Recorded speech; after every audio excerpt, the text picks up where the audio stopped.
अन्य मोहब्बत से सलात।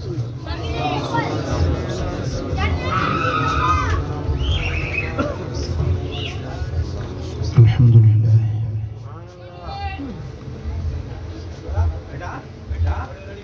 अल्हम्दुलिल्लाह नहमदुहु व नस्तईनुहु व नस्तगफिरुहु व नु'मिनु बिही व नतवक्कलु अलैहि व नऊज़ु बिल्लाहि मिन शुरूरि अनफुसिना व मिन सय्यिआति अअमालिना मन यहदिहिल्लाहु फला मुदिल्ल लहु व मन युद्लिल फला हादिय लहु व नशहदु अन ला इलाहा इल्लल्लाहु वहदहु ला शरीका लहु व नशहदु अन्न मुहम्मदन अब्दुहु व रसूलुहु अम्मा बाद फ़अऊज़ु बिल्लाहि मिनश शैतानिर रजीम बिस्मिल्लाहिर्रहमानिर्रहीम क़ुल ला अस्अलुकुम अलैहि अजरन इल्लल मवद्दत फ़िल क़ुरबा सदक़ल्लाहु मौलानल अलीयुल अज़ीम इन्नल्लाह व मलाइकतहु युसल्लूना अलन नबी या अय्युहल्लज़ीना आमनू सल्लु अलैहि व सल्लिमू तस्लीमा अल्लाहुम्मा सल्लि अला सय्यिदिना व मौलाना हबीबिना मुहम्मदिन व आलिहि व अस्हाबिहि अजमईन। मुझा प्यारा दोस्तों भाइरों, नई मुहर्रम शरीफ जी रात अहल बेतन जे उशाकन जो मजमूआ अल्लाह जा शुक्राना जे रब करीम असांखे हिन कुरानी ऐं रूहानी महफिल में हाज़री जी तौफीक बख्शी आहे। अल्लाह जे पाक कलाम जा जेकी लफ्ज़ मूं तव्हां जे साम्हूं तिलावत कया आहिनि, इने पाक लफ्ज़न जे अंदर अल्लाह तबारक व तआला जल्ल शानु फरमायो पंहिंजे महबूब मदीने वारे साईं सां मुखातिब थींदे मालिकुल मुल्क ज़ुल जलाल वल इकराम फरमायो कुल मुझा महबूब पंहिंजी ज़बान सां तू चव। फरमान मुंहिंजो आ, ज़बान तुंहिंजी हुजे। तुझी उम्मत के मुझो पैगाम तू पहुंचाए। कुल हबीब तू फरमाए ला अस्अलुकुम अलैहि अजरा, तवा खां हिन दीन सेखारण जे एवज़ को बि अजूरो तलब नथो कयां। इल्लल मवद्दत फिल क़ुरबा, सवाए हिक गाल जे त मुझे कराबतदारन मुझे वेझन रिश्तेदारन सां मोहब्बत रखजो। मुसलमानो, कलमे पढ़ण वारो, असां जे मथा मदीने वारे साईं जा एहसान आहिनि या न आहिनि? एतिरा एहसान अब्बो पंहिंजे बच्चन ते न कंदो, जीजल मां पंहिंजे बच्चन ते इए एहसान ही थोरा न कंदी जे मदीने वारे साईं जा असां ते थोरा है। कल भी थोरा हुया, अज भी थोरा है, सुभाणे भी थोरा थींदा रहंदा, पर अञा त वड़ थींदा क़यामत जे ॾींहुं आहे। ॾिसो सही बुखारी जी हदीस आ, मदीने वाले साईं फरमाए तो इन्नमा अना कासिमुन वल्लाहु योती, दींदो अल्लाह आ, वंडींदो मां मोहम्मद है। जेका अज भी वंड मिली थव न, जेका अज भी वंड मिली थव न, ये सब मदीने वाले जे सदके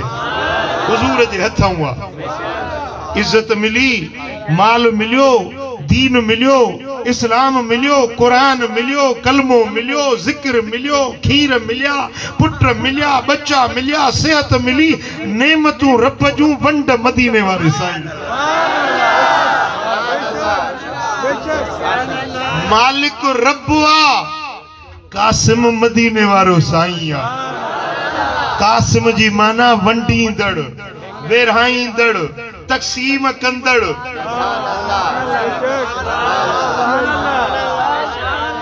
जेका वंड मिली आहे न, कंहिंखे दीन दुनिया ज़ाहिर बातिन जो कुछ मिलियो आहे, मिली रहियो आहे। अधु ॻाल्हायो दादू, चुप कयूं वेठा आहियो। अलाह मदीनो ॾेखारींदो। इएं ॻाल्हायो जो मां बि सम्झां त तव्हांजे दिमाग़ शरीफ़ में ॻाल्हि वेहे।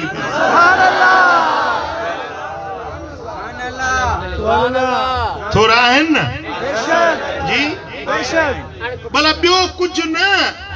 और तुम पर मेरे आका की इनायत न सही, जालिमो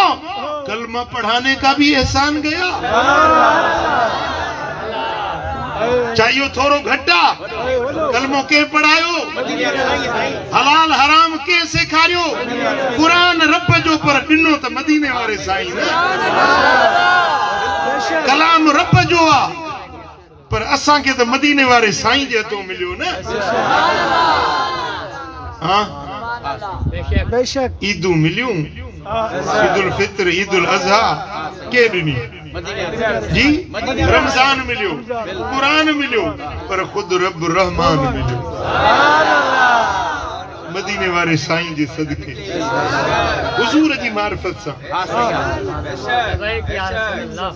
महबूब जा थोरा आहिनि या न? कहिड़ा कहिड़ा मञो था? अलाह कंदो ख़ुदा सदाई ख़ुशि हूंदा। रब तव्हांखे ॾुखियो ॾींहुं न ॾेखारींदो। हिकिड़ा खाईंदा बि आहिनि, मञंदा बि न आहिनि। सिंधीअ में उनखे छा चवंदा आहियो? खाए बि ॻाए बि न, मञे ई न। भला थोरा लाहिबा न त ॻाइबा त सही। हाँ मदीने वारे साईं जा थोरा आहिनि, आहिनि अॼु बि आहिनि।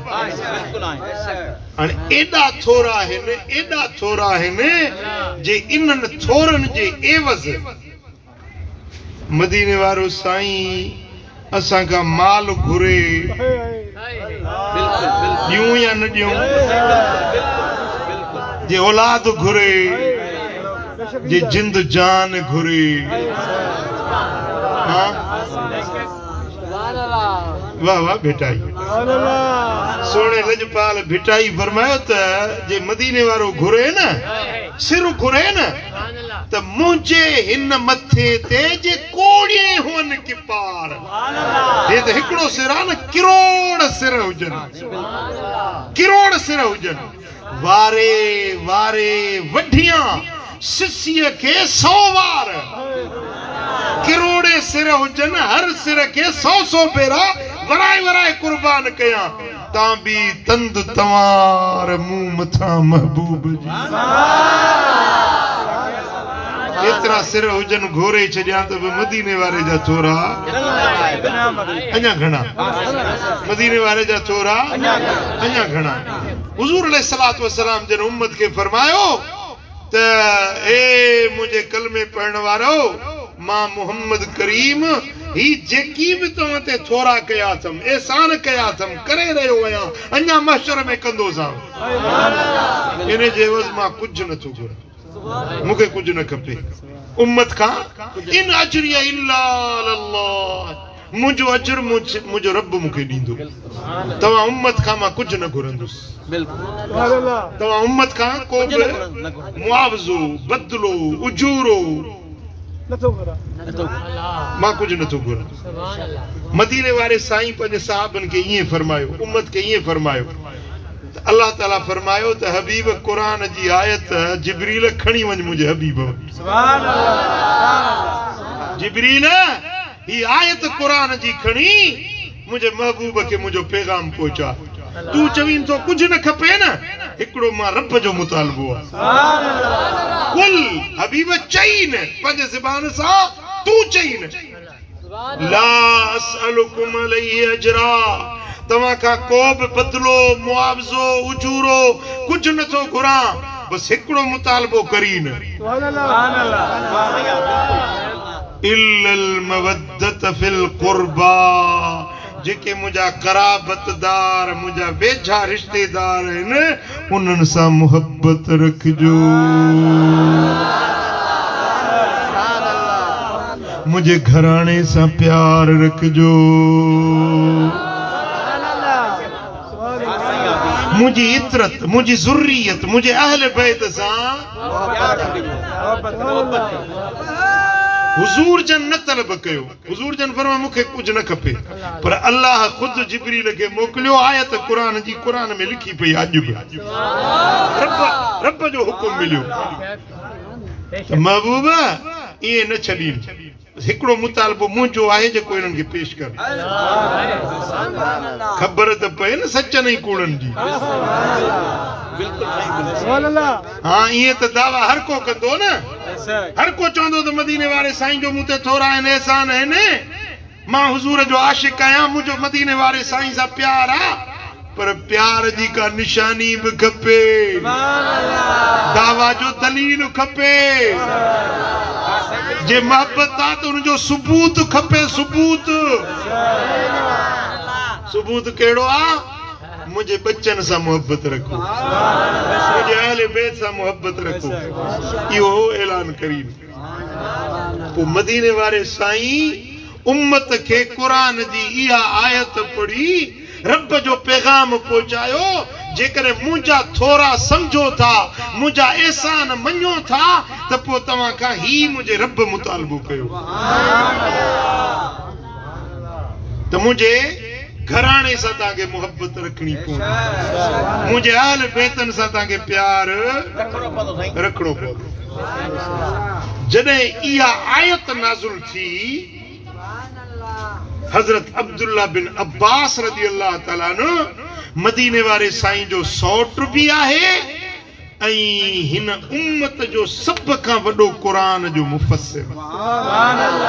कुरान जो पारखू उन खां रिवायत हजरत अब्दुल्ला बिन अब्बास खां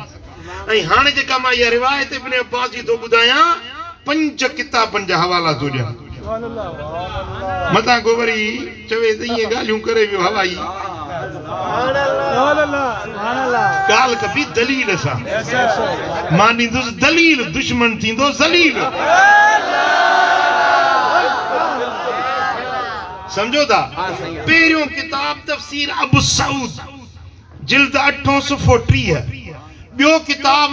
तफ़सीर रूहुल बयान जिल्द 8 सुफ़ो नंबर 311 टियों किताब हदीस जो आ मजमउ ज़वाइद जिल्द 7 सुफ़ो नंबर 103 ऐं ॿियो किताब आहे माजम कबीर इमाम तबरानी जो जिल्द 11 सुफ़ो नंबर 444 अञा हिकड़ो किताब आहे मवाहिबुल मदनिया जिल्द 2 सुफ़ो नंबर 678 घणा थिया अञा ॿुधायो ईमान वारे जे लाइ हिकड़ो ई दलील काफ़ी आहे इन्हनि सभिनी किताबनि तफ़सीरनि ऐं हदीस जे किताबनि में इहा रिवायत आहे त जेॾी महिल इहा आयत नाज़िल थी न इल्लल मवद्दत फिल कुर्बा मुझे कराबतदारनि सां मुझे रिश्तेदारनि सां मुझे वेझनि सां प्यार रखो मवद्दत रखो प्यार रखो उन्हनि खे मान ॾियो उन्हनि जी इज़त सुञाणो उन्हनि सां मोहब्बत रखो उल्फत रखो जेॾी महिल इहा आयत नाज़िल थी त असहाबी सगोरा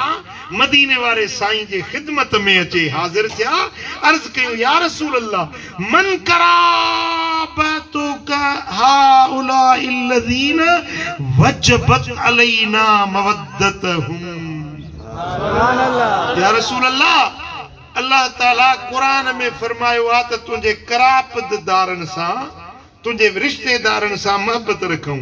हबीबा अल्लाह ताला इहो न बुधायो त के रहनु ए कराबतदार।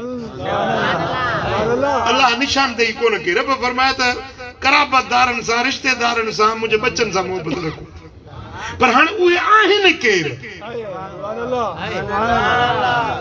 महबूबा असां के इहा ॻाल्हि चिट्टी करे ॿुधायो त उहे तव्हांजा कराबतदार, तव्हांजा रिश्तेदार, तव्हांजा वेझा, तव्हांजा प्यारा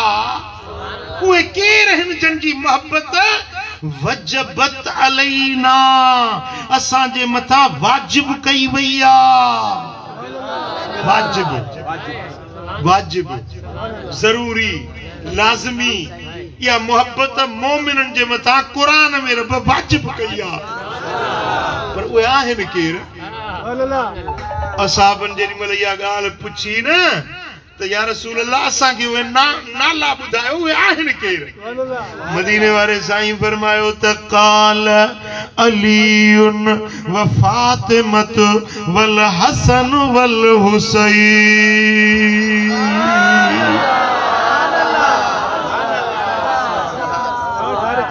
बच्चा त मुंहिंजा हड़ई बच्चा आहिनि,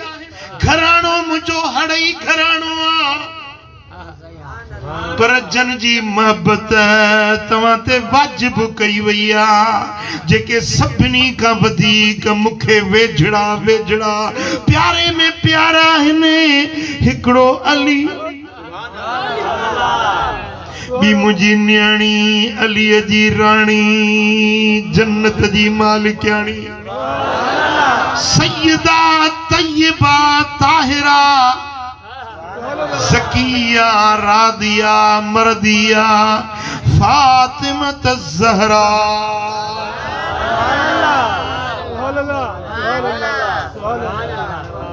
सुभान अल्लाह। अली शेरे जली, फातिह खैबर, नबी जो बिरादर, सुन्नियुनि जो पीर, असांजे दिलयुनि जो दिलबर, असांजे अखियुनि जो अनवर, असांजे रूह जी राहत, असांजे कल्ब जी फरहत मौला अली। ॿी उन जी राणी जन्नत जी मालिकाणी फातिमा ज़हरा। वबनाहुमा अल हसन वल हुसैन। अली ऐं फातिमा जा ॿ बचड़ा, हिकिड़ो इमाम हसन ॿियो इमाम हुसैन। इन्हनि जी मोहब्बत तव्हांजे मथां वाजिब आहे, फर्ज़ आहे, लाज़िम आहे।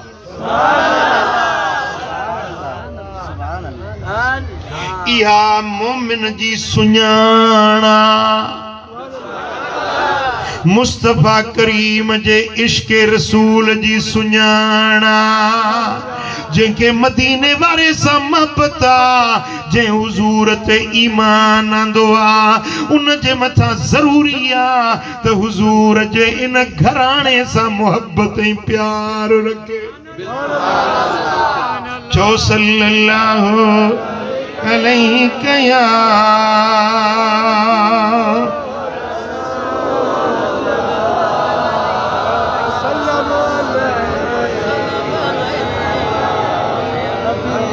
सल्लल्लाहु अलैहि या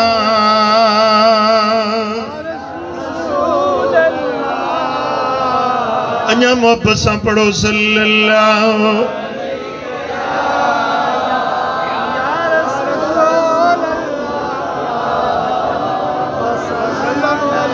वअला आलिका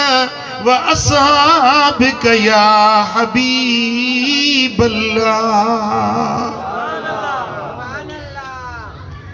अल्लाह फरमायो त नबी जे घराणे सां मोहब्बत रखो। नबी सोने निशानदेही करे ॾिनी त मुंहिंजो सारो घराणो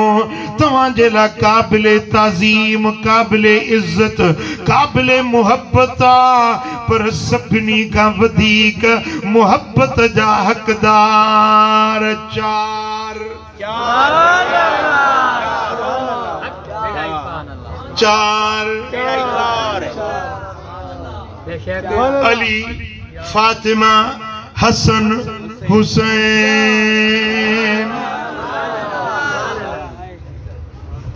हाँ हिकड़ी हदीस तो ताके बुधाया जे यहाँ न ठरेव तो मां डोई आया था आशिकन जो यहाँ ठरंदो। हदीसा किताब जो नालो अर्रियादुन नदर जिल्द 3 सुफ़ो नंबर 154। उन किताब में रिवायत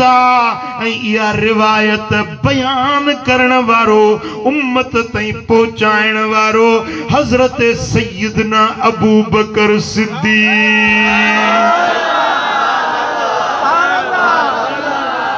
शान हुजे अहल बैतन जो मुस्तफा का रिवायत करण वारो उम्मत के पहुंचाइण वारो हुजे अबू बकर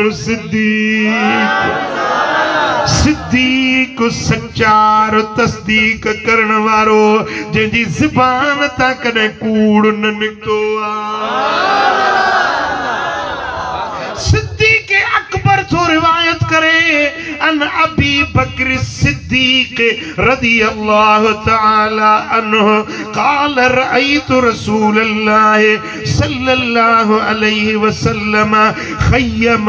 खीमतन व हुवा मुत्तकिउन अला कौसिन अरबी। बुधी गाल नाहे सिद्दीक तो फरमाए मु पान अखियुन सां ॾिठो हुजूर जे लाइ खेमो लगायो सी तंबू लगायो वियो उन तंबूअ जे दरवाजे ते मुंहिंजो दिलबर मोहम्मद करीम पान वेठो। साईं जन जे हथ में नेज़ो हुयो। छा हुयो? नेज़ो। उन नेज़े के ज़मीन ते खोड़ियऊं उन ते हीअं टेक लगायूं। सुभान अल्लाह सुभान अल्लाह। ये खेमो दरवाजो खेमे जो हे नेज़ो हीअं साईं जन टेक लगाए पंहिंजे नेज़े जे मथां टेक लगाए वेठा। हजरत सिद्दीक अकबर तो फरमाए वफिल खैमत अलीउन व फातिमत वल हसन वल हुसैन।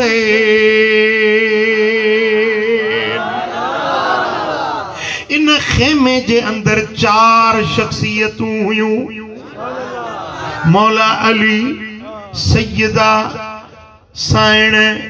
पाक दामन, इमाम हसन, इमाम हुसैन। 4 शख्सियतूं खेमे में। 5 ज़ात मोहम्मद करीम जी खेमे जे दर ते। खेमे जे अॻियों सहाबन जी जमायत हुई। 1 न 2 न 4 न 8 न पूरी जमायत हुई। ये खुदा खुश कंदुई बस समझे रुके एकड़ो तो सुभान अल्लाह ताब गालायो न 2-4 मानू न हुया पूरी जमायत हुई। मुझे दिल पर मोहम्मद करीम पोहिया ये टेक लगायूं वेठा हीअं कंध मुबारक मथे कयूं साहबन ने निहारियों मुर्किया महबूब मिठा तुझे मुर्कण तामा सदके महबूब मिठा तुझे अमाश सिद्दीका जे सुई लहण तमा सदके। जेरी मल लजपाल नबी मुर्कंदा हुया तो इए लगंदो जणो नूर मुस्तफा जे वात मुबारक मां नूर निकरी रहियो। हुजूर मुर्किया ऐं सहाबा जे जमायत जेका साम्हूं हुई उन्हनि ॾे निहारे फरमायो माशरल मुस्लिमीन, ओ मुसलमाननि जी जमायत, ओ मुसलमाननि जी जमायत, ओ मुझे कलमे पढ़ण वारो, अज हिकड़ो ऐलान तो कयां ॿुधी छॾियो। अना सिल्मुन लिमन सालम अहलल खैम, हिन खेमे में जेके 4 हस्तियूं आहिनि जन इन्हनि सां सुलह कयो, मूं मुहम्मद जो उन सां सुलह आहे। ये खेमे वारा जैसा सुलह कंदा उन सां मूं मुहम्मद जो सुलह आहे। अना हरबुन लिमन हारबहुम, जेको इन खेमे वारनि सां जंग कंदो इन्हनि सां जंग नाहे, उन ॼण मूं मुहम्मद सां जंग कई। जंहिंजी जंग अलीअ सां उन जी जंग अलीअ सां नाहे, मूं नबीअ सां आहे। जंहिंजी जंग खातून जन्नत सां आहे उन जी जंग मूं मुहम्मद सां आहे। जंहिंजी जंग इमाम हसन सां आहे उन जी मूं सां जंग आहे। जंहिंजी इमाम हुसैन सां जंग आहे उन जी मूं मुहम्मद सां जंग आहे। इन्हनि सां सुलियो मूं सां सुलियो, इन्हनि सां जंग मूं मुहम्मद सां जंग। ॻाल्हि सम्झ वारे न सम्झ हैदराबाद वारा अजीब ऐलान साईं फरमाइनि था ॿुधी छॾियो। हिन खेमे वारनि सां ॾिसण में त ये 4 जुदा पंजो माया, पर इहे मुंहिंजी जान वांगुरु आहिनि। इन्हनि सां जंग मूं सां जंग, इन्हनि सां दोस्ती मूं सां दोस्ती, इन्हनि सां सुलियो मूं सां सुलियो। अॻिते साईं जन जा लफ़्ज़ ॿुधो, वलीयुन लिमन वाला हुम, जेको इन्हनि सां मोहब्बत रखंदो ॼण के मूं मुहम्मद सां मोहब्बत रखई।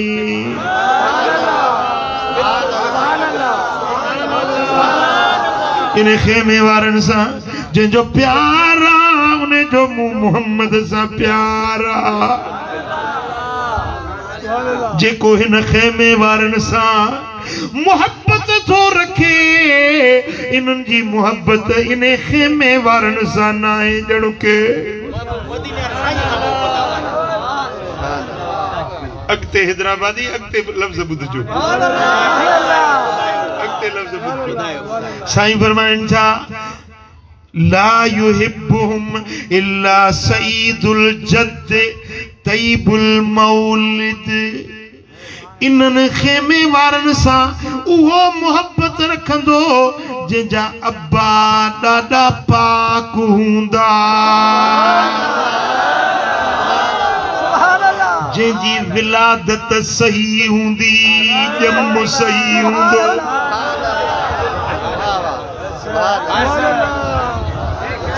साईं जन त ॻाल्हि लिकाए कई, पर हे सम्झंदो आहे ॻाल्हि खे। जंहिंजो अबो ॾाढो सही न हुजे सिंधी में छा चवंदा आहियो? कोई यादि साईं फरमाइनि था त हिन खेमे वारनि सां मोहब्बत ऐं प्यार उहो रखंदो आहे जेको पंहिंजे अबे ॾाॾे जो सही सचो औलाद हूंदो आहे, जंहिंजी विलादत सही हूंदी आहे। इहो ई हिननि सां मोहब्बत रखंदो आहे। वला युबग़िदुहुम इल्ला शकीयुल जद रदीयुल विलाद। जेको इन्हनि सां बुग़्ज़ थो रखे सो वॾो बदबख्त आहे, वॾो बदनसीब आहे ऐं गंदी पैदाइश वारो आहे। इहो गंदी पैदाइश वारो आहे। बस समझी वेंदो। जंहिंजो पंज तन सा बुग़्ज़ यो समझो त पंजी इन जी विलादत सही न है। यो पंजे अबे डाडे जो सही बच्चो हुजे हां त यो इहा सोच ई न रखे हां। हिनन सा प्यार उहो रखंदो आ जंहिंजो नसब सही हूंदो, जंहिंजी विलादत सही हूंदी, इहो ई हिन घराणे सां प्यार रखंदो। बजाई नो सामू दवाने ॾिसो खोड़ ता हलन पिया, खोड़ ता हलन पिया। किताब छपियो आ तांजे कराची मंझा अमीरुल मोमिनीन सैयदना यजीद रज़ी अल्लाह ताला अन्हु। किताब जो नालो इहो, किताब जो नालो समझो था गाल के? यजीद जी हिमायत में किताब, यजीद जा तराना, यजीद जी सारा इमाम हुसैन के खिलाफ। बस मां वधी के छा चवां, मदीने वारे पाण फैसलो करे छॾियो आहे। समझो था न? हाणे हीअं कयूं, दुआ घुरूं जंहिंजी मोहब्बत यजीद सां अल्लाह उनखे उन सां उथारे, जंहिंजी मोहब्बत हुसैन सां अल्लाह उनखे।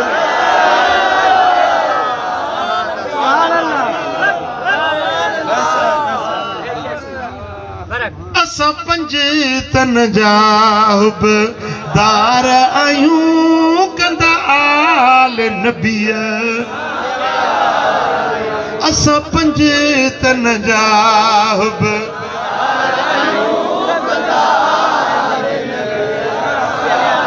जंहिंजो पंज तन पाक सां प्यार नया, जेको मञंदो चार यार नया। जंहिंजो पंज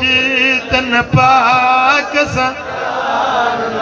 जेको मञंदो चार यार नया, तंहिंजे गले में जो एतबार नया। तन मूजन खां असां धार आहियूं, असां पंज तन जा।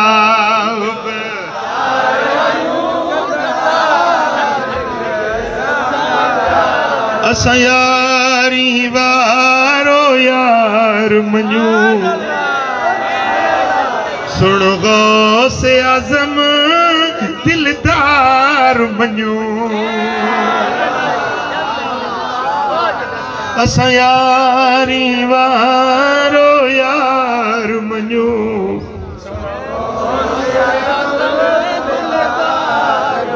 असां पीर मिठो पगदार मञूं। असां बूनी बेजा यार आहियूं, असां हैदर जा।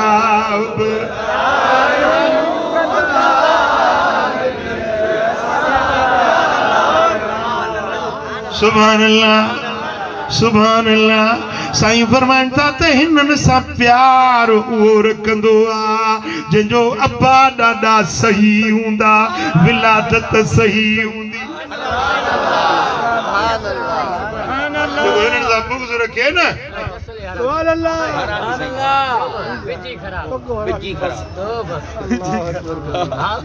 भला हिकिड़ी हदीस ॿुधायां।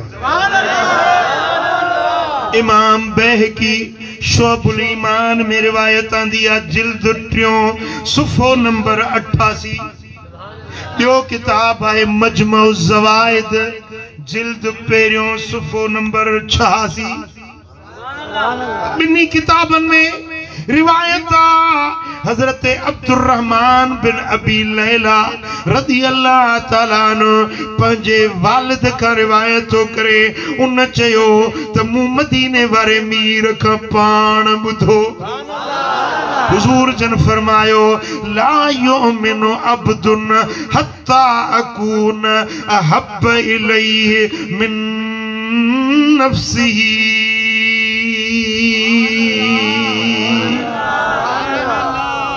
तव्हां मां को बि माण्हू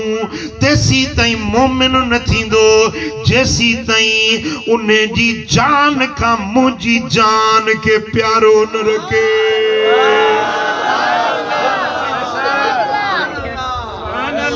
पंहिंजी जान खां मोहम्मद मुस्तफा जी जान के जैसी प्यारो नथो रखे तेसी मोमिन नाए व अहली अहब इलैहि मिन अहली पंहिंजे घर वारनि खां मुंहिंजे घराणे सां वधीक प्यार रखे व इतरती अहब इलैहि मिन इतरती पंहिंजे बच्चन खां वधीक मुंहिंजे बच्चन सां प्यार रखे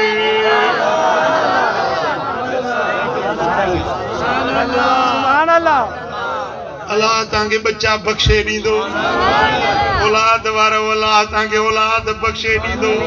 जन के औलाद ना है अल्लाह उन्हन के बख्शल औलाद दींदो छड़ावरी कन्न दाहन वाला तांगे भी दींदो शादी भी थींदो अल्लाह पुत्र भी दींदो बच्चा प्यारा है औलाद प्यारो आ साईं फरमाइन था औलाद हर कंहिंखे मिठो हूंदो आ पर मोमिन उहो अथव जेको पंहिंजे बच्चन खां मोहम्मद जे बच्चन के वधीक प्यारो रखे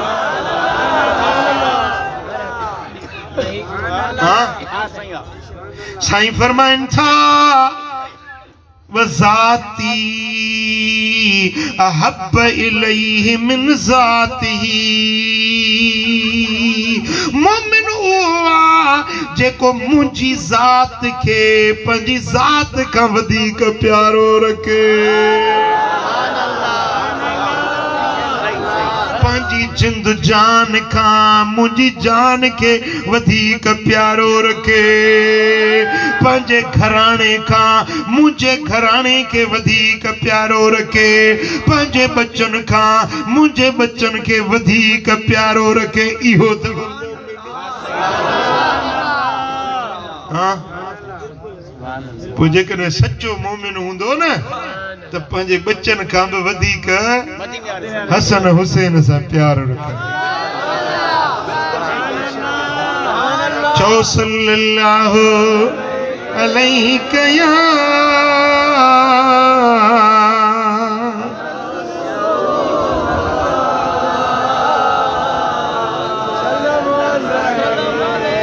सल्लल्लाहु अलैहि कया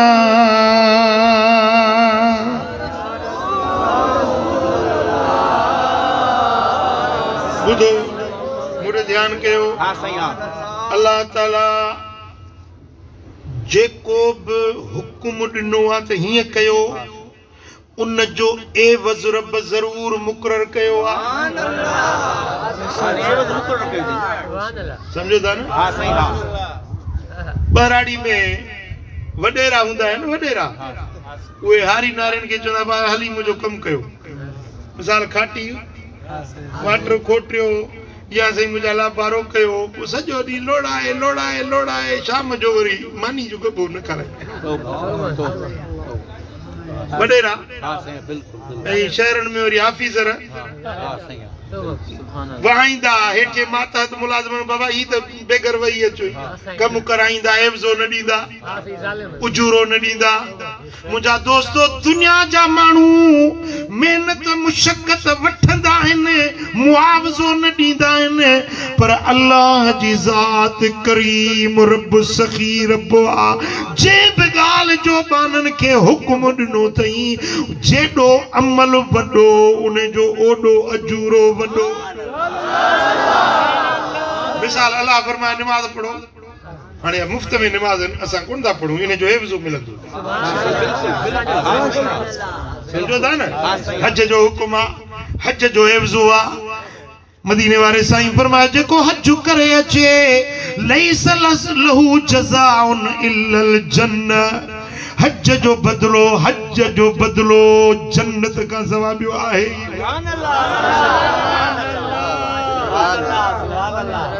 समझो था रोज़ो रखो सॼो ॾींहुं भूखो गुज़ारियो था उन्यारो गुज़ारियो था उन जो रब वटि बदलो आहे खैरात कयो उन जो रब वटि उजूरो आहे मुआवज़ो आहे को बेड़ो अमल नहीं जंहिंजो रब उजूरो मज़दूरी मुक़रर न कई हुजे हिते भी नींदो हुते भी नींदो रुके आखिरत जो वायदो ना है दुनिया में भी नींदो समझो था ना जेकी भी साले अमल नमाज रोजो अज ज़कात खैरात उज़ा फितरा ये जेको हे कुरान बुधी छा था चो सुभान अल्लाह चाहिए ना इन्हें जो भी एवज़ो आ साईं फरमाइंदा जेको हिकड़ो बेरो सुभान अल्लाह चवे जन्नत में उनके हिकड़ो वण मिलंदो वो एडो बड़ो हुंदो जो भले घोड़े जो सवार घोड़ो ड्रोड़ाए 3 ॾींहं उन जी छाव न खुटे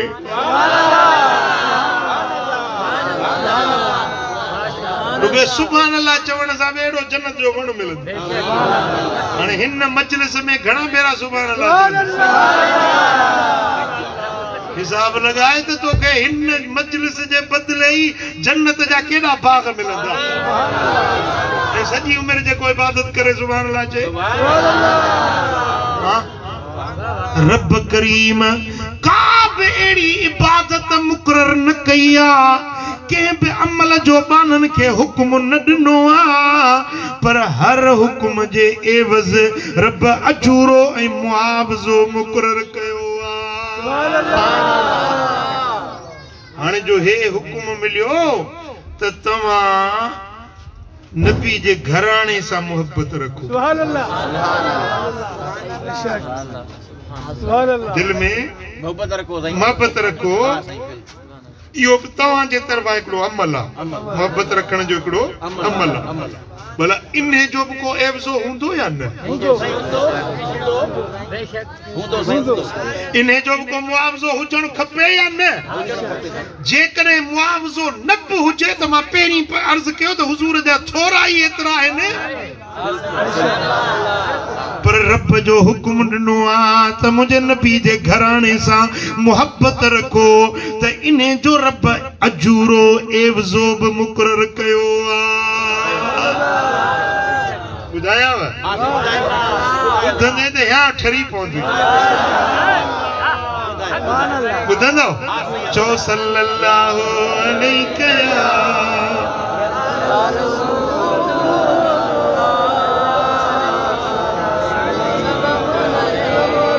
अन्या मोहब्बत सां पढ़ो सल्लल्लाहु अलैहि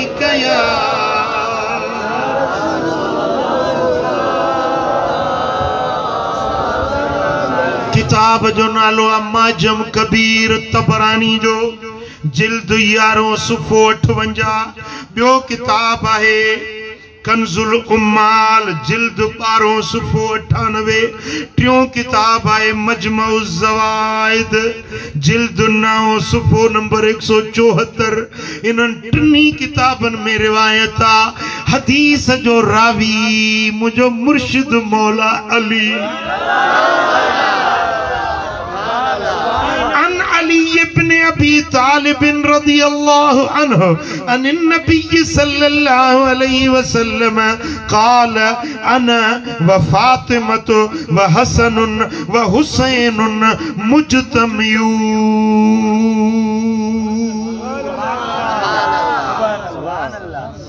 मौला अली रिवायत करे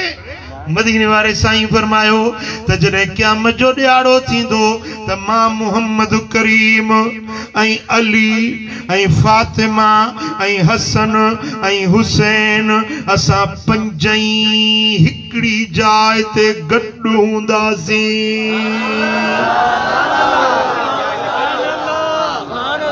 हिक मक़ाम ते हिक जाइ ते हिक जन्नत जे हिक मकाम ते असां पंजई गॾु हूंदासीं वमन अहबना यौमल क़ियाम ऐं जन बि असां सां मोहब्बत रखी आहे असां पंजनि सां जन मोहब्बत रखी आहे ये हुबदार भी असां पंजनि सां गॾु हूंदा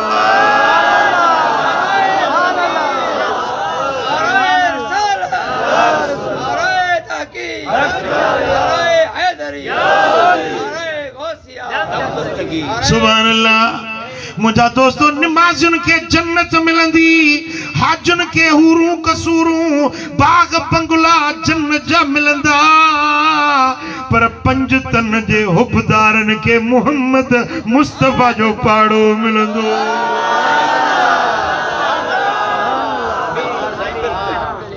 जे जन्नत में मदीने वारो साईं हुंदो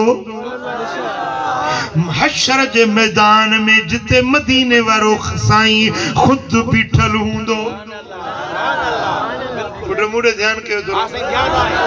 हशर जो मैदान फी यौमिन कान मिक़दारुहु 50,000 सना वो हिकड़ो दिहाड़ो 50,000 साल जो दिहाड़ो हुंदो केतरो गालायो मानू उभ पेरा बीठल हुंदा हिकड़े हशर जे मैदान में उभ पेरा बीठल हुंदा छप्पर न हुंदो छाव न हुंदी उस काड़ो निटण गर्मी जमीन ट्रामे जी सिज गिराठ जेतरो कदुर मथों बीठल हुंदो उन काड़े में दुनिया सजी बीठल हुंदी पर पंज तन पाक हिकड़ो नूर जो खेमो हुंदो जे मथा अर्श रहमान जी छत हुंदी छाव हुंदी उन खेमे में पंज तन हुंदा साईं फरमाइन था असां पंजन सां जेके मोहब्बत रखण वारा आहिनि उहे असां जे पाड़े में असां जे चौधारी उहे हुंदा नअकुल व नशरब हत्ता युफर्रक बैनल इबाद उन मशर जे मैदान में पाणू बी थकबा काड़े में गर्मी भुख उञ उहे प्या उञ में तड़पंदा पर जेके पंज तन जा हुबदार ये जन्नत जा मेवा प्या खाईंदा हौज़े कौसर जो पानी प्या पींदा हशर जे मैदान में मदीने वारे साईं सां गॾु हुंदा जन्नत में जिते लजपाल नबी वेंदो उते पंज तन गॾु हुंदा ऐं पंज तन जा हुबदार उहे उन जन्नत में उन जे चौधारी सरवर आलम जे पाड़े में इहे हुंदा जेके पंज तन जा हुबदार बिल्कुल हाय हाय जो मदीने वाले सा प्यारा जो मौला अली सा प्यारा असां है दरजाब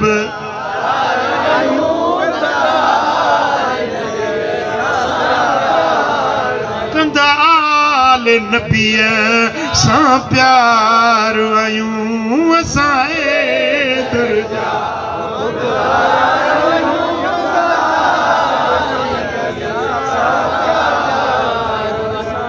सुभान अल्लाह मुझा दोस्तों इन हुबदारन जे लाए केडी वडी खुशखबरी आ केडी वडी वाधाई आ सुभान अल्लाह सुभान अल्लाह जन्नत में मिले पर जन्नत में मदीने वाले जो पाड़ू गिरिया जो पाड़ू सुभान अल्लाह अन्या किते बुध बी हदीस बुधाया है चौ सल्लल्लाहु अलैहि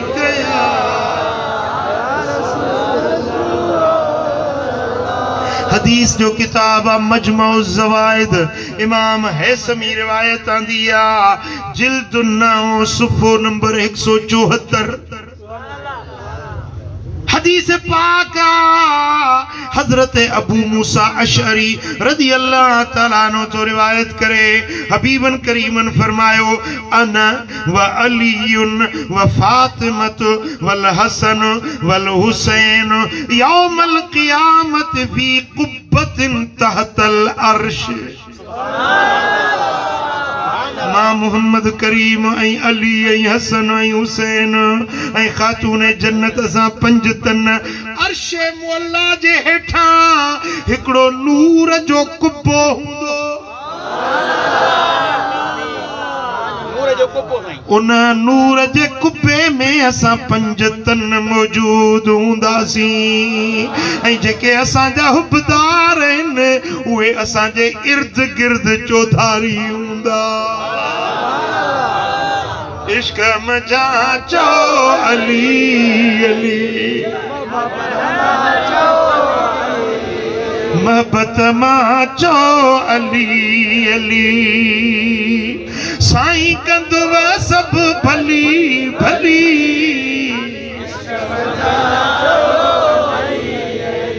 हैदर जी हुब मुझो ईमान हैदर जी हुब दर्स पढ़ायो मुखे कुरान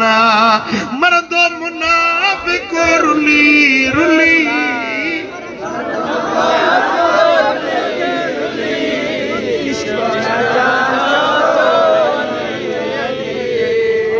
हसन हुसैन जो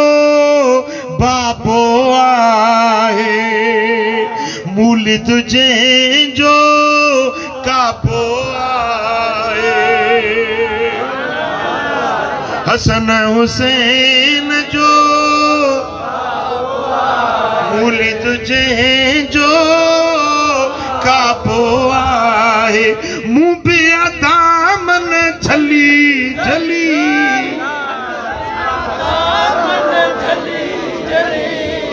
इश्क मजा चो अली अली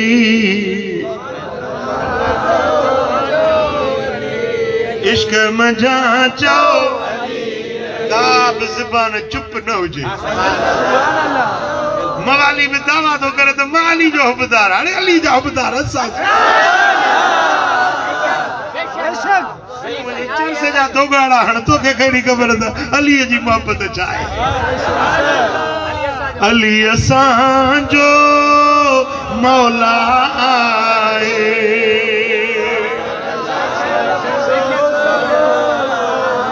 अली असां जो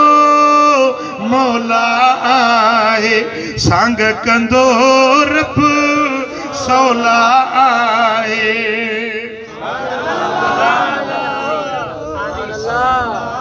ओ अली बिना नाहे गली गली अली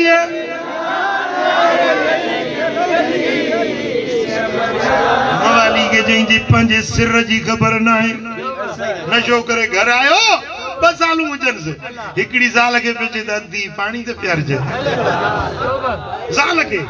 अधी पाणी ते प्यारजे त 2 साल पई चे त अंधा कुझु शर्मदार ज़ाल खे अधी तो सदी तो 20 साल के वरी चए तो अम्मा भला तू ही प्यार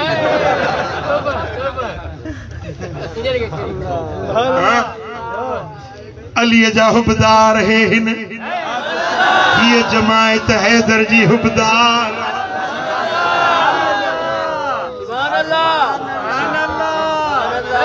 अदल असां वट भी तू हलिया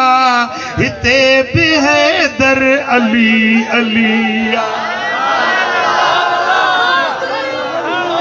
अदल असां वट भी तू अलिया हिते भी हैदर अली अलिया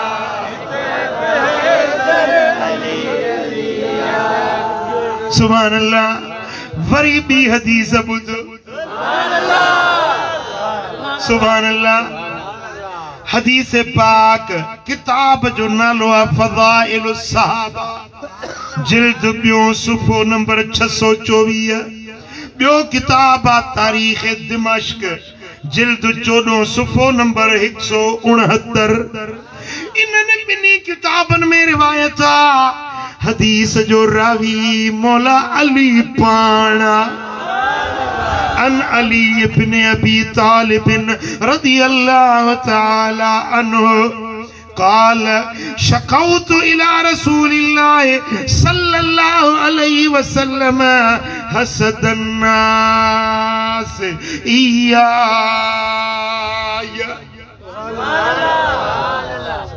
हजरत मौला अली शेर खुदा तो चेते हिकड़े ॾियारे मूं मदीने वारे साईं के अर्ज कयो या रसूल अल्लाह के माण्हू मूंसां हसद था रखनि हां सही मूसा हसद अबा अली सा बुग़्ज़ रखण वारा हसद रखण वारा जे उन्ने दौर में आ त हींअर घटि हूंदा। हां सही हां सही जे हींअर आहिनि त उन्ने दौर में हुया। अर्ज़ की या रसूल अल्लाह माण्हू मूंसा हसद था रखनि के माण्हू मूंसा हसद था रखनि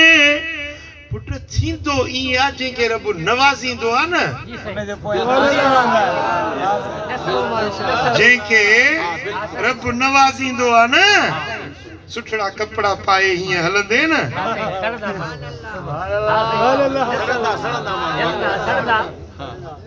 चलन को बंगलो ठहराए अल हसद फिल इखवान पेरी तो वेठा जेके माइट मिट न सही बिल्कुल सही पुट जे करे को ता सा हसद रखे तो घबरायो न हसद बाहे आ जेको उन्हें के पाणे पई साड़ी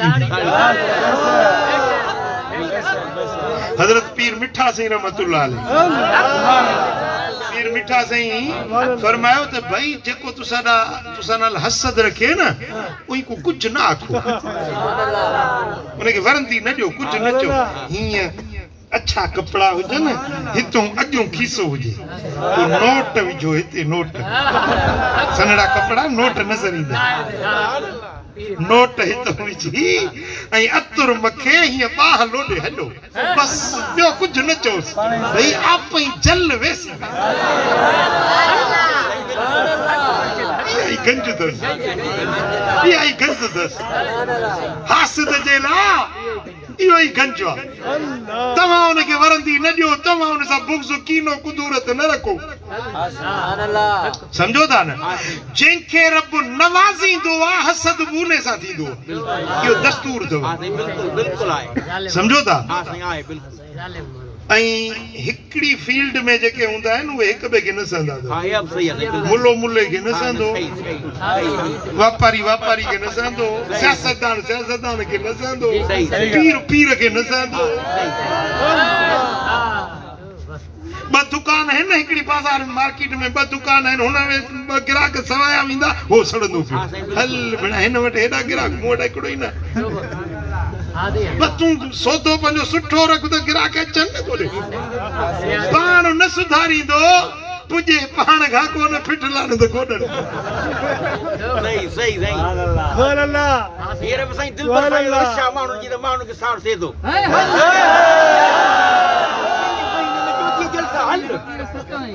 बाबा के हिस्सा तव्हां हसद न रखो बुग़्ज़ न रखो कुदूरत न रखो ॿियाई न रखो बस तव्हां के अल्लाह नवाज़ियो रब जा शुक्र अदा कयो हजरत मौला अली शेर जली हैदर करार मुर्शिद मौला अली तो अर्ज करे या रसूल अल्लाह के मानू मु अली सा बुग़्ज़ था रखन मूसा हसद था रखन हुजूर मुर्किया साईं फरमायो अली घबराए न सड़न वारन के सड़न दे सड़ंदा त अञा तॾहिं जॾहिं तू हूंदे मां हूंदुसि फातिमत ज़हरा हूंदी हसन हुसैन असां पंजई ॼणा हथ हथ में मिलाए सभिनी खां अव्वल जन्नत ॾे हलंदासीं नबियन ते जन्नत हराम हुंदी जज़ीमान जन्नत में पैर पाया अन अव्वल अकरा बाबुल जन्ना मां मोहम्मद करीम पहरी शख्सियत मुंजी हुंदी जन्नत जो दर खड़काइण वारो मां मोहम्मद करीम हुंदुसे अव्वल जन्नत जो दर मां खड़काई ऐं जंहिंजे लाइ पहिरियों दर जन्नत जो खुलंदो उहा ज़ात मोहम्मद करीम जी हूंदी साईं फरमाइनि था अली जेॾी महिल मां मोहम्मद जन्नत ॾे हलंदुसि त मूंसां गॾु तूं हूंदे फातिमा हूंदी हसन हुसैन असां पंजई गॾु ॿी रिवायत है मुस्नद अहमद बिन हंबल में तो साईं जन फरमायो तो जेडी मल मां मोहम्मद जन्नत में दाखिल थींदुस न व यस्तकबिलनियल जब्बार जब्बार रब्बुल इज्जत पाण मुझी आजियां खिकार कंदो दिल ठरिया ले नटे मेहमान इंदो आ मुअज्जिज मोहतरम मेहमान इंदो आ तव्हां उन जी इज्जत एतराम आजियां कंदायो उनके खीकार भलीकार चवंदायो मुअज्जिज मेहमान अचे मेहमान अचे तुझे तडे ते तुझे पाड़े में इज्जत दींदा आहिनि इज्जत वारा जेके खुद इज्जत न हुंदा वे मेहमान ते हुटिंग कंदा आहिनि वे मेहमान ते आवाज कसींदा आहिनि मेहमान ते नारेबाजी कंदा आहिनि माना इहे तडे जा कच्चा आहिनि तडे जा सुठा न आहिनि इज्जत वारो अचे त उनखे इज्जत ॾिबी आहे मेहमान भली काफर तर तुझे तडे ते अचे साईं फरमाइनि था अकरिम दैफ वलौ कान काफिरा जे काफर तव्हांजे तडे ते लड़ी अचे त उनखे भी इज्जत ॾियो मान ॾियो समझो था न जॾहिं तव्हां वटि महिमान ईंदो आहे त जेॾो महिमान हूंदो उनखे ओॾो मान ॾिबो पर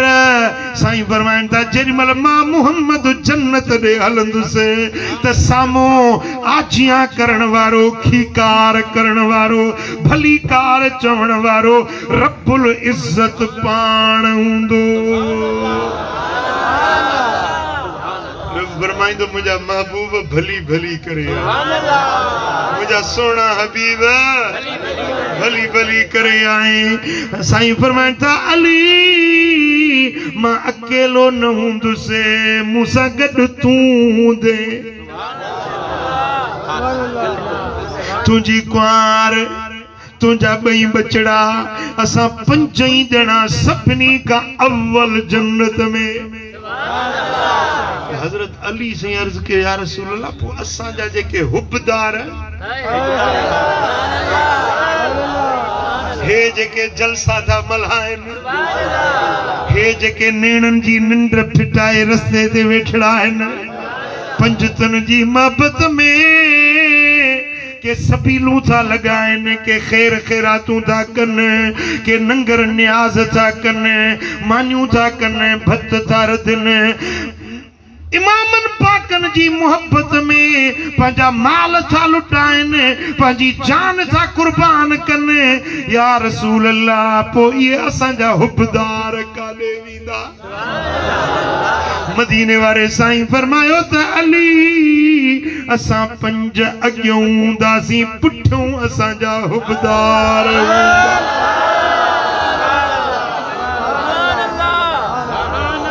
अली अली मौला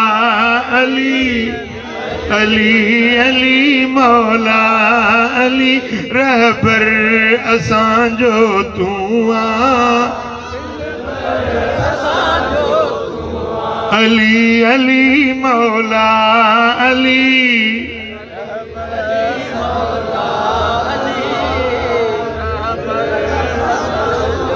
रहबर असांजो तूं दिल पर असांजो तूं सुभान अल्लाह मुझा दोस्तों केॾो न लजपाल घराणो ये न चयूं त असां सां गॾु आबिद हूंदा ज़ाहिद हूंदा हाजी हूंदा ग़ाज़ी हूंदा मुजाहिद हूंदा ये न फरमायूं असां सां गॾु हुबदार हूंदा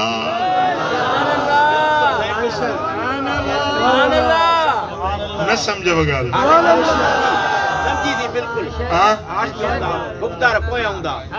इहे न फरमायूं त हाजी ग़ाज़ी मुजाहिद तहज्जुद गुज़ार शब बेदार रुबानुम बिल्लैल फुरसानुम बिन्नहार ये न पाण फरमायूं त असां पंजन सां गॾु असांजे पुठियां उहे हूंदा जेके हुबदार जन जो पंज तन पाक सा प्यारा वो उन्हनि सां गॾु जन्नत जो हक़दार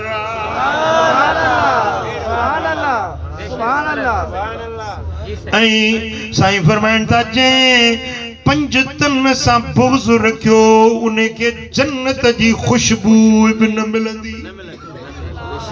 जन्नत में वञण त वॾी ॻाल्हि आहे पर जन्नत जी सुरहाण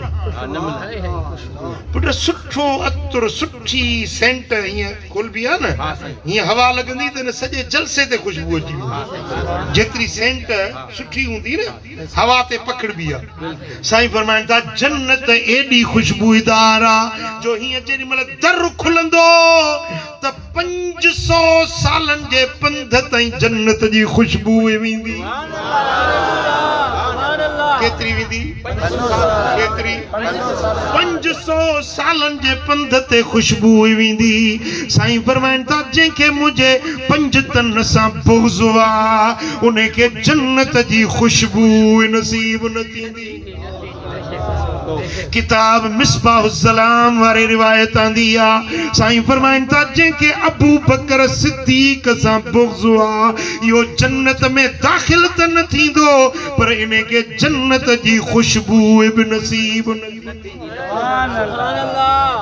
तोड़े जो उन वटि 70 नबियनि जेतिरा अमल हुजनि 70 नबियनि जेतिरियूं इबादतूं हुजनि 70 पैगंबरनि जेतिरा नफिल नमाज़ूं रोज़ा हज ज़कातूं खैरातूं ज़ोहरैन मग़रिबैन सभु पढ़ंदो हुजे इबादतूं कंदो हुजे पर साईं फरमाइनि था जंहिंखे अबू बकर सां बुग़्ज़ आहे जन्नत में वेंदो त न पर जन्नत जी खुशबू बि नसीब न थी सघंदसि। समझो था ॻाल्हि खे पंजन सां भी प्यार त चैन यारन सां भी मौला अली सां प्यार इमाम हसन सां प्यार इमाम जंहिंजो हिन ज़ात सां बुग़्ज़ आहे खुदा ॼाणे उन ते जन्नत हराम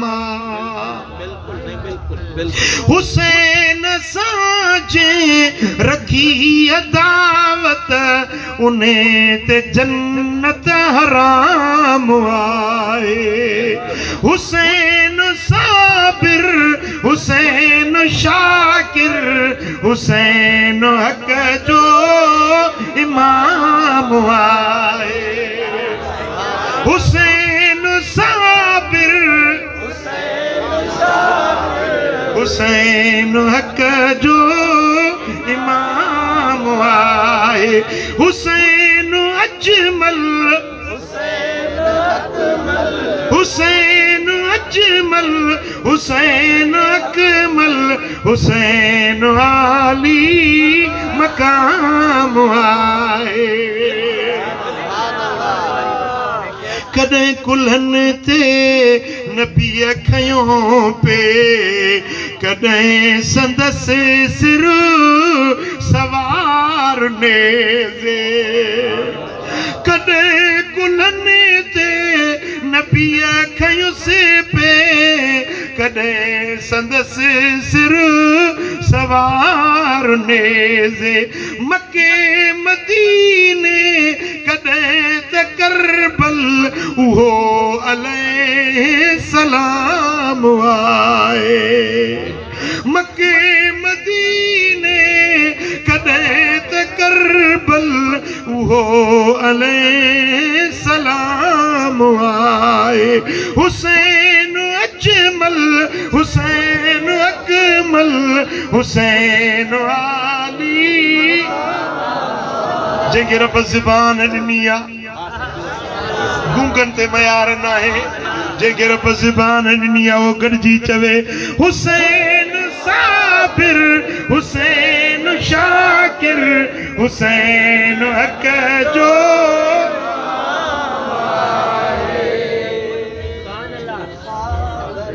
हुसैन आला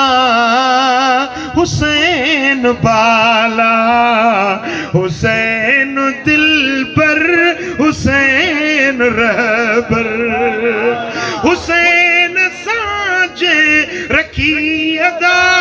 त हुसैन सां उन्हीअ ते जन्नत हराम आहे हुसैन अजमल हुसैन अकमल हुसैन आली कबूल पे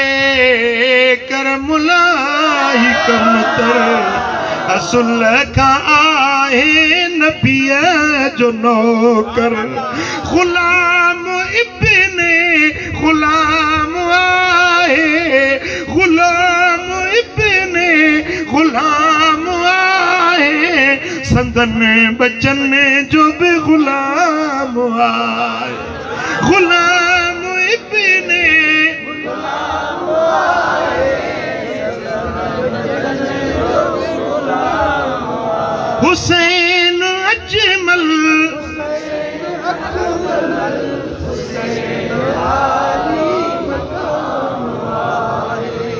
तफसीर दुर्र मंसूर में रिवायत आंदी थई असुल इया रिवायत सही इब्ने हिब्बाना जिल्द 15 सफ़ो नंबर 435 बियो किताब हदीस जो अल मुस्तदरक अल सहीहैन इमाम हाकिम रिवायत आंदी आ जिल्द 3 सफ़ो नंबर 162 मदीने वाले साईं जो साहबी हजरत अबू सईद खुदरी रज़ियल्लाहु तआला अन्हु रिवायत फरमाए तो हबीबन करीमन फरमायो वल्लज़ी नफ्सी बियदी ला युबग़िदुना अहलल बैत रजुलन इल्ला अदखलहुन नार हबीबन करीमन फरमायो मुखे कसम उन रब जो जंहिंजे हथ में मुझी जान त मुझे अहल बैतन सा जे भी बुग़्ज़ रखियो कसम सा तो चवा त अल्लाह उनके जहन्नम जी बाह में उछलाईंदो इन जो ठिकाणो इन जी जाए जहन्नम जी बाह में हुंदी जंहिंजो अहल बैतन सा बुग़्ज़ आ नबी जे घराणे सा अदावत आ नबी जे पाक बच्चन सा जंहिंजो बुग़्ज़ आ इन जो ठिकाणो जहन्नम जी बाह आ ऐं जंहिंजो हिन घराणे सा प्यार आ इहो पंजतन सा गॾु जन्नत लाइ तयार चओ सल्लल्लाहु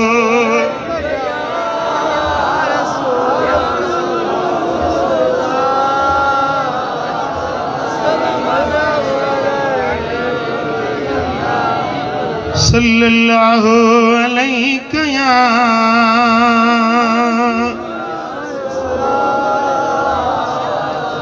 मन अरादल हिकमत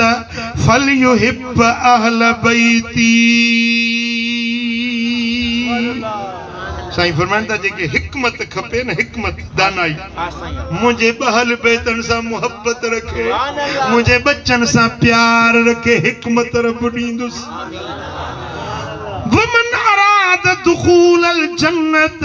बिगैर हिसाबिन फलयुहिब अहल बैती साईं फरमाइनि था जेको चाहे थो त बिना हिसाब जे जन्नत में वञे पुछाणो ही न क्या मतलब पुछाणो थींदो न ये दफ्तर ते मलाइक वेठा आहिनि किरामन कातिबीन यालमून मा तफलून ये लिखंदड़ सगोरा आहिनि जेको तव्हां कम कयो था ये ॼाणनि था लिखनि था पिया मा यल्फिज़ु मिन क़ौलिन इल्ला लदैहि रक़ीबुन अतीद जो लफ्ज़ तुंहिंजे ज़बान मां निकिरे थो जा ज़मीन ते विख खणी थो सभु अल्लाह जा मलाइक लिखी रहिया आहिनि इन्ना नहनु नुहयिल मौता व नक्तुबु मा क़द्दमू व आसारहुम व कुल्ल शैइन अहसैनाहु फी इमामिन मुबीन जमीन ते रंद पंद विकूं सब लिखजन थियूं पियूं सब तुंहिंजा निशान पार पता लिखजी रहिया आहिनि हर शइ खे इमाम मुबीन में जमा कयो वियो आहे उहो अता हर हिक खां हिसाब थींदो पुछाणो थींदो जंहिं अहुर जे दाणे जेतिरी नेकी कई हूंदी उनखे हुनजो मुआवज़ो मिलंदो अहुर जे दाणे जेतिरी बदी कई हूंदी उनखे हुनजी सज़ा मिलंदी हर हिक सां हिसाब थींदो यो हिसाब रब जो कानून रब जो ऐलान हर एक सां हिसाब थींदो ॾिसो न पर कॾहिं कॾहिं के कम कानून का बाला तरफ थी वेंदा मिसाल अल्लाह पनाह में रखे कर्फ्यू लगंदो आहे कर्फ्यू लगी वियो बाबा जेको निकिरंदो उनखे गोली हणबी गोली जो ऑर्डर आहे फौज बि वेंदी ॿाहिरि न निकिरो पर इन टाइम में भी को जनाज़ो खणी वञे तो उनखे न रोकींदा प्रेस वारनि खे न रोकींदा के ख़ासि गाॾियूं हूंदियूं न उनखे न रोकींदा प्रेस वारा हिननि को त ॾिजो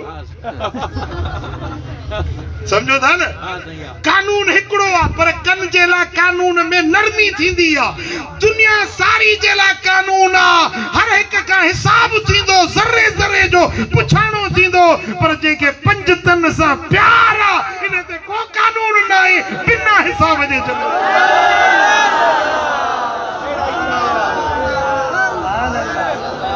मन अराद दुखूल अल-जन्नह बगैर हिसाब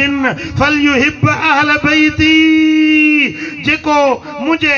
चाहे तो आखिरत में बिना हिसाब जे जन्नत में वञा तो मुझे बच्चन सां प्यार रखे मुझे अहल बैतन सां सुभान अल्लाह ऐं साईं फरमाइनि था फवल्लाह अल्लाह जो कसम आ केर तो कसम करे मदीने वारो साईं फरमाइनि था अल्लाह जो कसम आ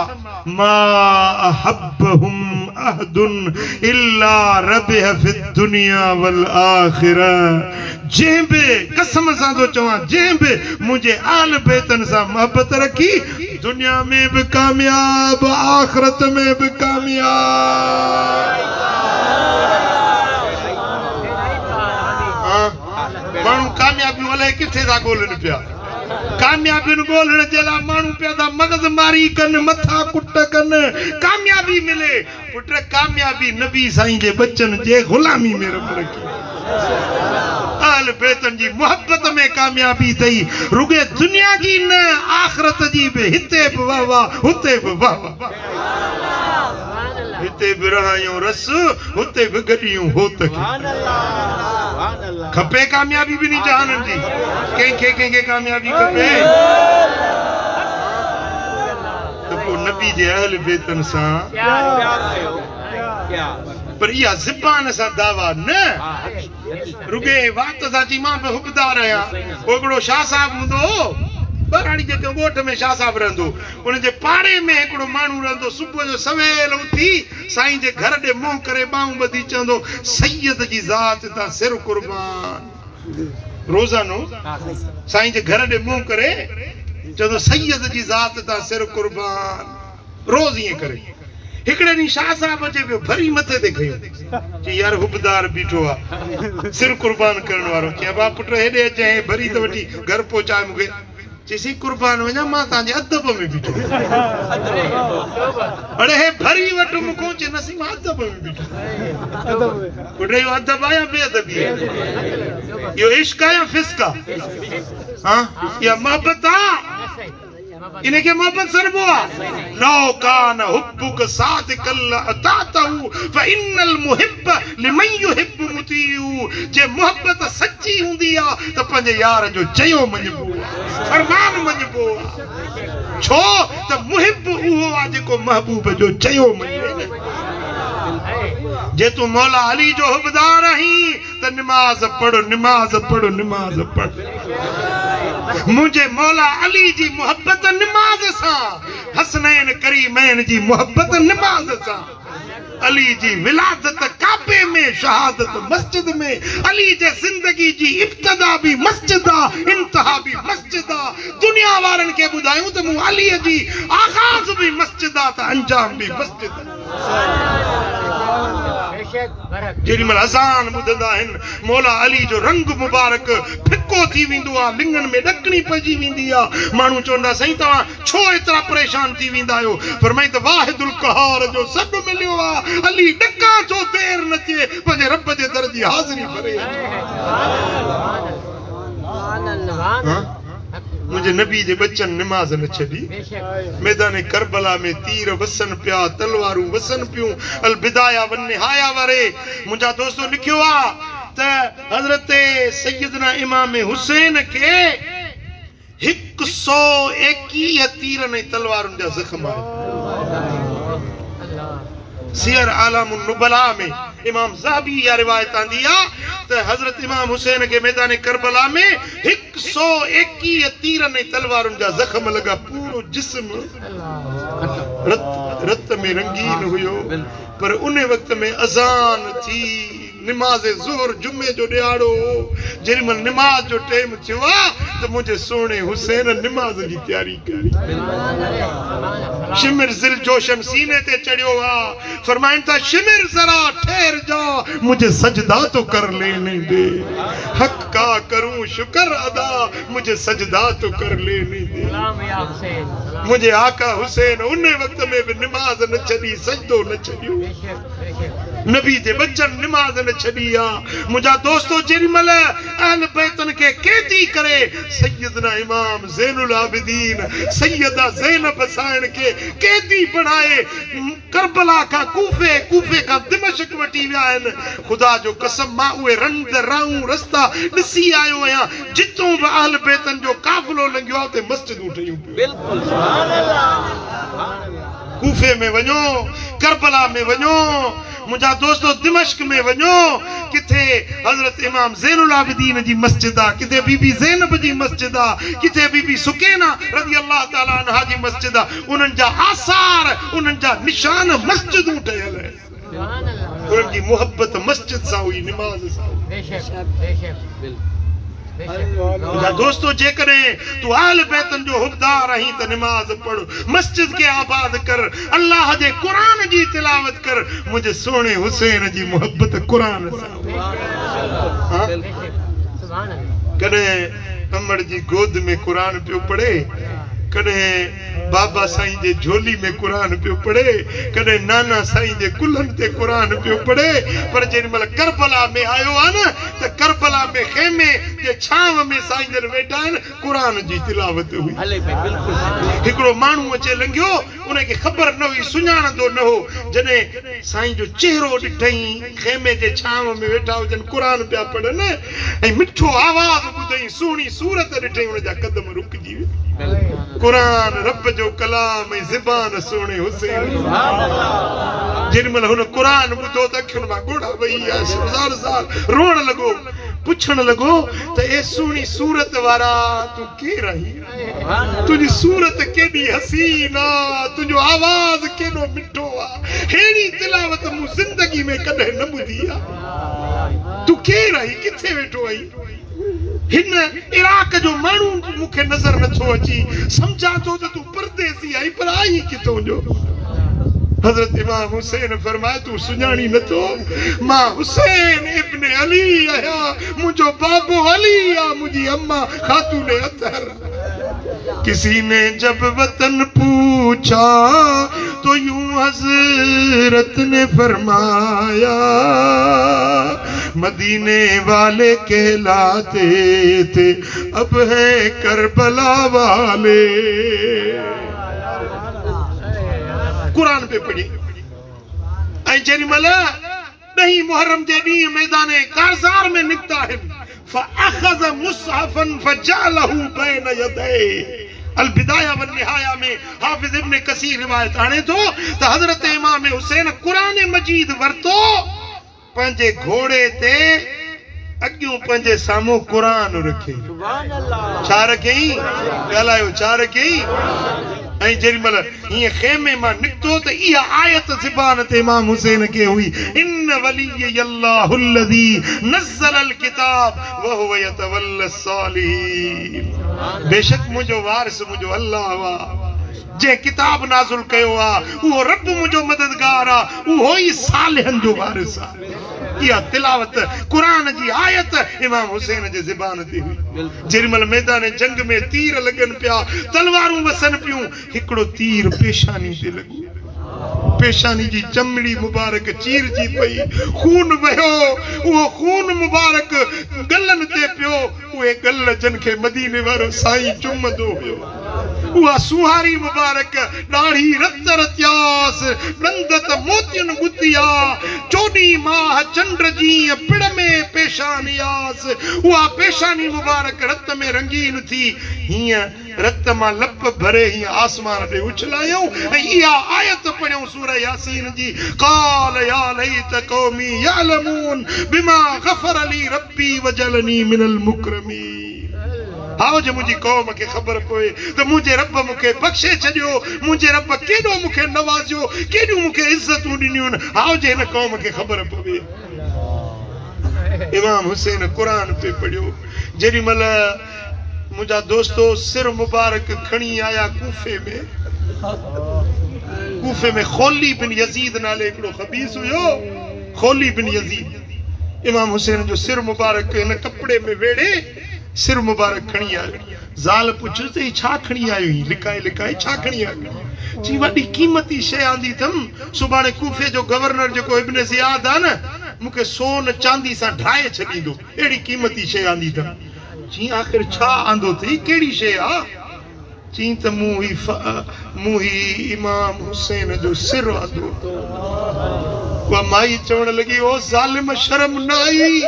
मानू सोन आणन चांदी आणन तू फातिमत ज़हरा जे बच्चे जो सिर खणी आई हुई तू शहीद जन्नत जे जवानन जे सरदार जो सिर खणी आयो ही मां कसम थी खणा त मां कदे भी तो जिंदगी में गड न गुजारींदस तू हेडो जालिम हेडो बेरहम आई हिन वो पंजो सिर मुबारक इकड़े थाम जे हेठों ढके पान सुमी पियो पर माई के निंड न पई अचे दिन में रात बेगा वक्त थियो मुर्स सुमी पियो उन्हें माई वनी वो ढक्कन खोलियो ए सिर मुबारक कढियो सिर मुबारक कढी ए उन्हें जुल्फन के धोतई जुल्फ मुबारक धोतई ऐं पेशानी मुबारक गल मुबारक धोई साफ करे पो एकड़े तश्त में ही रखे पान अदब जा गर्दन ही झुकाए बा अदब थी जे को मुहिब पंजे महबूब जे अॻियां वेंदो आहे ईअं उहा औरत हज़रत इमाम हुसैन जे सिर पाक जे अॻियां ईअं गर्दन झुकाए वेठी आहे फरमाए थी ओॾी महिल ॾिसां पई त चप मुबारक चुरनि पिया ऐं क़ुरान जी तिलावत जो आवाज़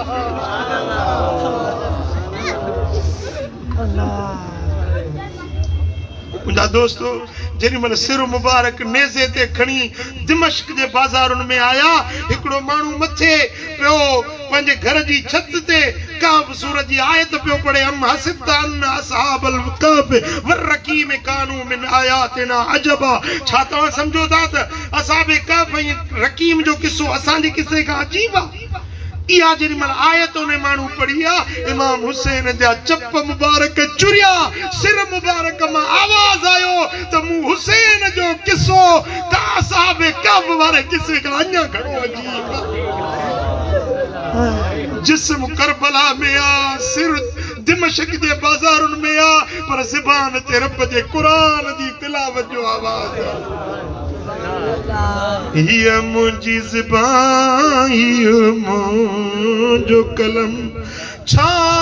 पेश करे हसनैन जो गम ये मुझी ज़बान ये मुझो कलम हर हूर हुसैन के हार विधा हर हूर हुसैन के हार विधा वही करबल बने जी वही करबल बने जी बाग़ेरम हिया मुझी ज़बान मुझो कलम कुरान के न छॾियूं निमाज़ के न छॾियूं अल्लाह जे दीन के न छॾियूं उम्मत के सबक सेखारे विया त हेड़े वक्त में भी निमाज़ न छॾबी पुट नमाज न पढ़ी तो यजीद न पढ़ी, नशो कयो तो यजीद नशो कयो, शराब पीतो यजीद पीतो, मुझा दोस्तों जिनाऊं कयूं बेहयायूं कयूं यजीद कयूं, यो रस्तो यजीद वारो आ। इमाम हुसैन वारो रस्तो नमाज जिक्र कुरान मस्जिद वारो पंध यो इमाम हुसैन जो। सुभान अल्लाह, बिल्कुल अहले तशय्यो जो आलिम किताब लिखियो दस आयान शिया, उनमें लिखे तो हजरत सैयदना इमाम ज़ैनुल आबिदीन 25 हज पैदल कया हुया। छा 25 हज पैदल कयई। मुझा दोस्तों उन्हनि जी मोहब्बत कुरान सां, काबे सां, निमाज़ सां, ज़िक्र सां हुई। जेकॾहिं उन घराणे सां तुंहिंजो प्यार आहे त तोखे नबी जी सुन्नत ऐं शरीयत ते हलणो पवंदो। मुंहिंजा दोस्तो ॿ रस्ता आहिनि, हिकिड़ो यज़ीद जो रस्तो आहे, ॿियो सोणे हुसैन जो रस्तो। अॼु ॿई रस्ता आहिनि, रस्ता खुलिया पिया आहिनि। वहदैनाहु नजदैन, ॿई रस्ता रब ॾेखारे छॾिया आहिनि। ही नजदु शर्र आहे, ही नजदुल खैर आहे, ही नजदुल यजीद आ, ही नजदुल हुसैन आ। को हाणे तव्हां ॿुधायो त यजीद वारे रस्ते ते हलंदो या हुसैनी रस्ते ते? जेका इमाम हुसैन जे रस्ते ते हलण वारा हथ त मथे खणो। इमाम हुसैन जे रस्ते ते हलबो, अॼु यादि कयो इंशाअल्लाह नमाज़ पढ़ंदासीं, 5 वक़्त नमाज़ पढ़ंदासीं, मस्जिद खे आबाद कंदासीं, नबी सोने जे सुन्नत ऐं शरीयत ते अमल कंदासीं। वो मिठा जे महबूब जे दीन ते हले त करबला जा शहीदन जा रूह भी खुश थींदा, मदीने वारो साईं भी राज़ी थींदो, तुझी दुनिया भी आबाद, तुझी आखिरत। अल्लाह करीम मुझो चवण तवां सां जो ॿुधण पंहिंजे दर ते क़बूल ऐं मंज़ूर फरमाए। रब करीम शाल असां सभिनी खे अमल जी तौफ़ीक़ नसीब फरमाए। अॼुकल्ह बीमारियूं भी आम थी वियूं आहिनि, बीमारियूं आम थी वियूं आहिनि। मूं हिकिड़ी हदीस पढ़ी, मदीने वारे साईं फरमायो त जेको बीमार हुजे न उन जे मथे ते हथ रखे 7 भेरा, हिकिड़ी दुआ साईं सेखारी आहे, उहा हिन जे मथे ते हथ रखे 7 भेरा पढ़ो, मौत खां सवा हर बीमारी जो इलाज। उहो मूं हिन किताब नंढड़ो हिकिड़ो लिखियो आहे, बीमारियूं ऐं भलायूं। इन में इहा दुआ मूं लिखी आहे, हर मर्ज़ जो इलाज, ऐं ॿियूं बि काफ़ी दुआऊं आहिनि। इहो किताब वठो, पढ़ो ऐं पंहिंजे बच्चनि खे पढ़ी ॿुधायो। अलाह साईं जल्ल शानो शाल असां सभिनी खे 5 तन जी मुहबत में जियारे, उन्हनि जे रस्ते ते हलण जी तौफ़ीक़ अता फरमाए। वमा अलैना इल्लल बलाग।